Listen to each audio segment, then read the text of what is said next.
है, परंतु सत्ता में आप हैं तो आपकी जवाबदारी होती है कि आमदार अगर कुछ बात कहता है तो उसको आप सुनिएगा।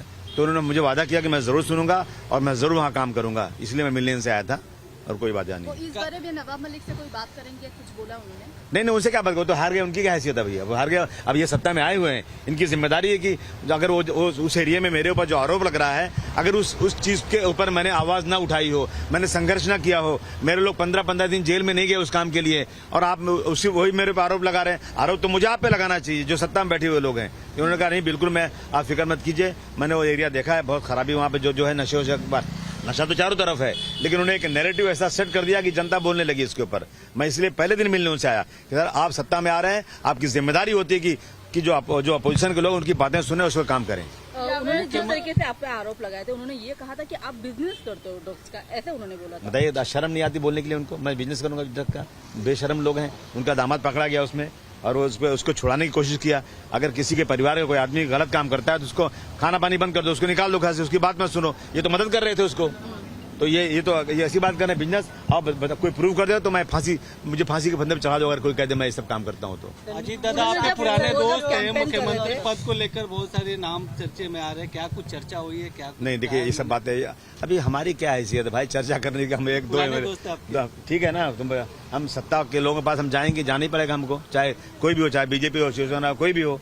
हम उनके पास आए हैं और हम चाहेंगे कि भाई ये सत्ता में आए अच्छी तरह से। और ये बात मैं मानता हूं कि अजीत पवार साहब हमारी बात सुनते हैं। कोई स्पेकुलेशन चल रहा है आपको यहाँ पे देख के अजीत पवार की रेजिडेंस में कि आप यहाँ पे आए हो, तो आपको क्या लगता है? अगर सुनिए ना, अगर ऐसा होता कि एमएलए कम पड़ते और मैं यहाँ सपोर्ट देने को, सपोर्ट भी नहीं चाहिए, तो ऐसी कोई बात ही नहीं। ये सब कोई बात ही नहीं। सिर्फ एक ही बात है कि हमारे ऊपर जो आरोप लगा रहे सत्ता में बैठे हुए लोग, उन सत्ता के लोगों को अपना गिरबान झांकना चाहिए और हमारी जहां जो प्रॉब्लम है मुंबई शहर के अंदर, उस पर आपको काम करना है। शिवाजी नगर में कैंपेन किया गया था कि माहौल बदलने वाला है।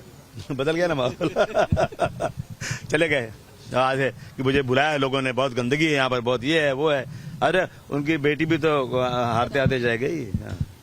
जिस तरीके से इस बार इलेक्शन के सारे आंकड़े सामने आए हैं, महाविकास आघाड़ी, देखिए मैं महाविकास आघाड़ी का साथी हूँ, लेकिन मुझे ये अफसोस है कि महाविकास आघाड़ी ने कोऑर्डिनेशन सही नहीं किया।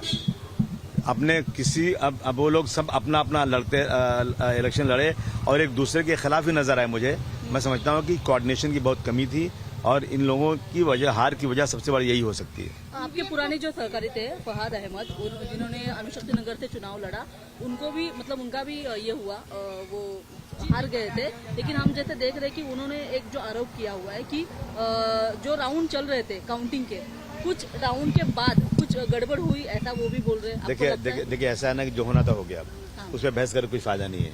हार गए तो हार गए, खत्म बात। जो जीता वो सिकंदर। आप बोल रहे हैं कोऑर्डिनेशन का अरे मैं महाविकास आघाड़ी, देखिए मैं महाविकास आघाड़ी का होने के बाद भी मैं कह रहा हूँ ना कि मैं उनके साथ हूँ, लेकिन उन लोगों ने मुझे एक बार बुलाया भी नहीं बात करने के लिए। अब ईवीएम की जो बात है वो सारे लोग कह रहे हैं, तो मेरा कहना है कि हटा दो ना एक बार। अगर डाउट है, आपको तो जनाधार मिल रहा है, चुन के आ रहे हैं, तो अगर आपको दिखाना है कि नहीं आपका जनाधार से चुन के आ रहे हैं, तो एक बार ईवीएम को हटा के देख लो ना क्या होता है। दूध का दूध, पानी का पानी हो जाएगा, लोगों को फिर बोलने का चांस भी नहीं मिलेगा। क्या आपको लगता है महाविकास आघाड़ी में 3 पार्टियां अपने अपने तरीके से लड़ रही थी? जो कांग्रेस लोकसभा के समय इतना उभर के सामने आई थी, उसका कहीं पे पूरा तरीके से हम कहें कि बड़े बड़े चेहरे जैसे बाला साहब थोड़ा थे, कई बड़े लोग हैं, विरोधी पक्ष नहीं रहा आज महाराज। नहीं, ये तो अफसोस की बात है ना, ये अफसोस की बात है।